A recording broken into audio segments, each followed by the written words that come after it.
Dear student, welcome to Kotputli education. आज हम बात करेंगे यूपी जुडिशरी और यूपी एपीओ की वैकेंसी कब तक आएगी।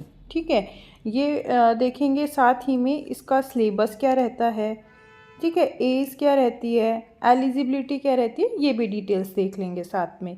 ठीक है, जितनी भी डिटेल्स हैं, ठीक है, प्रोवाइड हुई हैं अभी तक, उनके हिसाब से ही हम बताएंगे। आगे जो आने वाले नोटिफिकेशंस है बल्कि उनमें पता लगेगा। तो आप इस वीडियो के लास्ट तक बने रहें। वीडियो को लाइक और शेयर भी कर ले, चैनल को सब्सक्राइब भी कर ले, साथ ही बेल आइकन पर भी प्रेस कर ले, जिससे आगे आने वाली वीडियो अपडेट आपको प्रोवाइड होती रहेगी। साथ ही आपको बता दें कि आप हमें व्हाट्सएप, टेलीग्राम, इंस्टाग्राम और फेसबुक पे भी फॉलो कर सकते हैं। यहाँ भी सारी आपको लीगल डिटेल्स, ठीक है, लीगल जॉब वैकेंसीज, सारी चीज़ें प्रोवाइड करवाई जाती हैं, जजमेंट वगैरह। तो इन सभी के लिंक आपको डिस्क्रिप्शन बॉक्स में दे रखे हैं। बाकी आप यूट्यूब चैनल भी सब्सक्राइब कर लीजिए, यहाँ भी आपको लीगल डिटेल्स सारी प्रोवाइड करवाई जाती है। तो चलिए भी हम सबसे पहले बात करेंगे यूपी जुडिशरी के बारे में। तो देखो, यूपी जो जुडिशरी है, यूपी जुडिशरी, इसकी वैकेंसी बहुत टाइम हो गई, अभी तक नहीं आई है। ठीक है, और हमेशा हम यही देखते आ रहे हैं कि बोल रहे हैं कि अब आएगी अब आएगी। ठीक है, इसी हिसाब से टाइम चल रहा है, पर अभी तक आई नहीं है। और एक है एपीओ की वैकेंसी, उसका भी सेम सीन चल रहा है कि वो भी अभी तक नहीं आई है। बार बार हम यही सुन रहे हैं कि अभी आ रही है, अभी आ रही है। ठीक है, तो यूपी जुडिशरी की जो भी स्टूडेंट प्रिपरेशन कर रहे हैं, उनके लिए सबसे पहले तो ये जानना ज़रूरी है कि न्यू लॉ आएंगे। ठीक है, इस बार मतलब, क्योंकि न्यू लॉ अभी देख सकते हो आप, जो भी जुडिशरी आ रही है सभी में वही आ रहे हैं। अभी आपने देखा होगा गुजरात जुडिशरी आई है, ठीक है, छत्तीसगढ़ आई है, तो उन सभी में भी न्यू लॉ है जो कि अप्लाई कर दिए गए हैं। अब हम बात करें एपीओ, तो उसमें भी न्यू लॉ ही आएंगे आपके, और बाकी जो जीके जीएस है वो सिलेबस आपका यूपी जुडिशरी वाला ही रहता है। ठीक है, तो ये वैकेंसी कब तक आएगी। तो देखिए, इस वैकेंसी के बारे में बात करें तो एपीओ है जो कि आपको इस साल ही 100% देखने को मिलेगी, और साथ में जुडिशरी वाली है वो आपको जुलाई तक नोटिफिकेशन देखने को मिल जाएगा कि जुलाई में वो वैकेंसी आ जाएगी।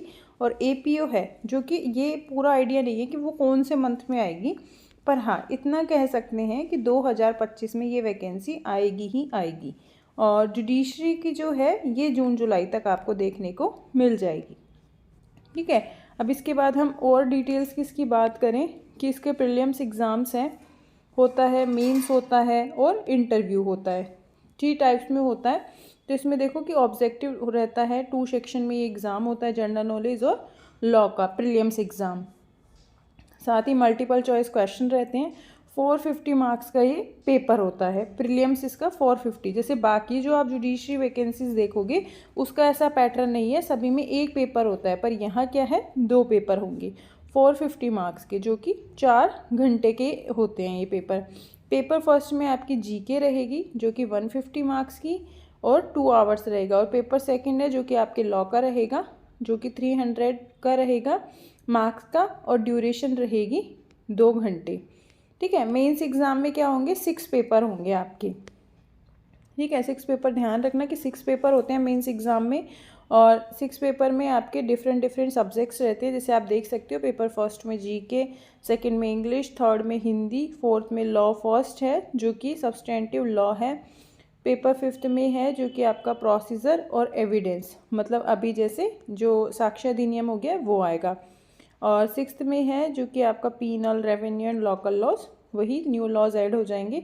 तो इस तरीके से आपके सारे पेपर मिला के ये 1000 के पेपर होते हैं, मतलब मेंस एग्ज़ाम में 1000 का पेपर रहेगा। General knowledge as well as law paper that are available in Hindi as well as in English. ठीक है, दोनों में रहेगा। और डिस्क्रिप्टिव नेचर रहेगा इसका, और ये बता ही दिया आपको कि 1000 मार्क्स का रहेगा। ठीक है, तो ये तो है इसका पूरा पेपर का। ठीक है, ये सभी पेपर जो हैं 3 आवर्स के होंगे। अब देखो यहाँ पे जनरल नॉलेज में आपको क्या पढ़ना पड़ेगा, जो कि प्रीलिम्स एग्ज़ाम के लिए, यहाँ हम मेंस की बात नहीं कर रहे, प्रीलिम्स की बात कर रहे हैं। तो यहाँ पे मैक्सिमम 150 मार्क्स का पेपर होगा ये। तो देखो, इसमें आपको पूरी तो करंट पढ़नी है। ठीक है, इंडियन हिस्ट्री मतलब एंशियंट, मॉडर्न, ये भी पढ़नी है। और ज्योग्राफी, इकोनॉमी मतलब स्टैटिक्स पढ़नी है पूरी, और पॉलिटी पढ़नी है, science and technology, environmental issue, sports award और बुक एंड ऑथर। मतलब आप स्टैटिक्स पूरी कर लो, ठीक है। हिस्ट्री, इकोनॉमिक्स, ये सभी जो भी जीके के पूरी जो टॉपिक्स रहते हैं वो सारे ही पढ़ने हैं, ठीक है। वो सारे आपको पढ़ने ही पड़ेंगे। करंट पढ़नी है, करंट कम से कम आपको 1 ईयर की पढ़नी पड़ेगी इसमें, ठीक है। 1 ईयर, और प्लस में जो भी मोस्ट जो भी हाईलाइटेड पॉइंट रहे हों तो उनके तो आप कम से कम 2 से 3 साल के देख लेना। उसके बाद है यहाँ पे, ये है पेपर सेकंड लॉ का।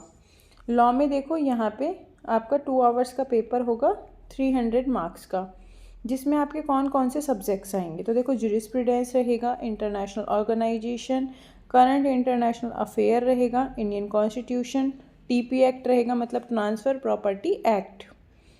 इसके बाद है इंडियन एविडेंस, मतलब जो आपका न्यू लॉ आया है BSA, वो पढ़ना पड़ेगा। फिर इंडियन पिनल कोड की जगह आपको क्या पढ़ना पड़ेगा, अब भारतीय BNS पढ़ना पड़ेगा। यहाँ पे मिस प्रिंट है, ये BNS लिख लेना, ठीक है। अगर आप कोई नोट कर रहा हो तो BNS आएगा, ठीक है। और BSA ये एविडेंस है। और सिविल प्रोसीजर कोड मतलब CPC, और फिर है क्रिमिनल प्रोसीजर कोड जो कि है BNSS, ठीक है। न्यू लॉज हैं, तो ये ध्यान रखना कि आपको जो न्यू लॉ आए हैं BNS, BSA और BNSS, ये तीनों पढ़ने पड़ेंगे, ठीक है। ये तीनों क्रिमिनल और प्रोसीजर लॉ हैं। ये लॉ ऑफ कॉन्ट्रैक्ट 1872, ये पढ़ना पड़ेगा। तो ये सारा आपका रहेगा प्रीलिम्स का जो एग्ज़ाम होगा वो रहेगा, ठीक है। मल्टीपल चॉइस क्वेश्चन रहेंगे इसमें। अब है इसमें हम एलिजिबिलिटी देख लेते हैं, साथ ही में नेशनलिटी आप इंडियन होने चाहिए, और 22 ईयर से 35 ईयर तक एज लिमिट है।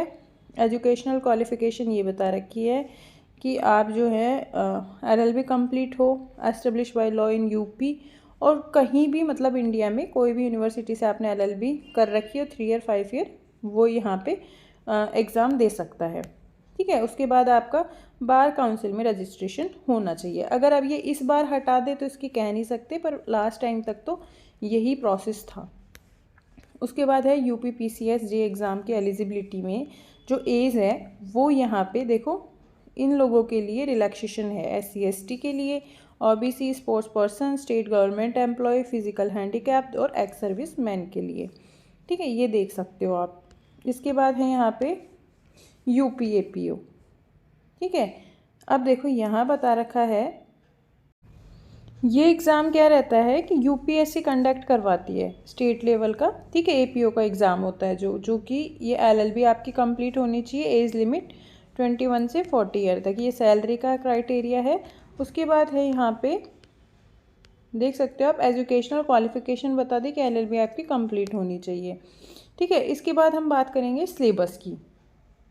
तो सिलेबस आप देख सकते हो यहाँ पे GK रहेगी, general science, national and international, current affair, Indian history, economic and polity, world geography and population. Second है यहाँ पे आपके न्यू लॉ आ जाएगा, मतलब यहाँ पे आपका BNS आ जाएगा, यहाँ पे BSA आ जाएगा, ठीक है।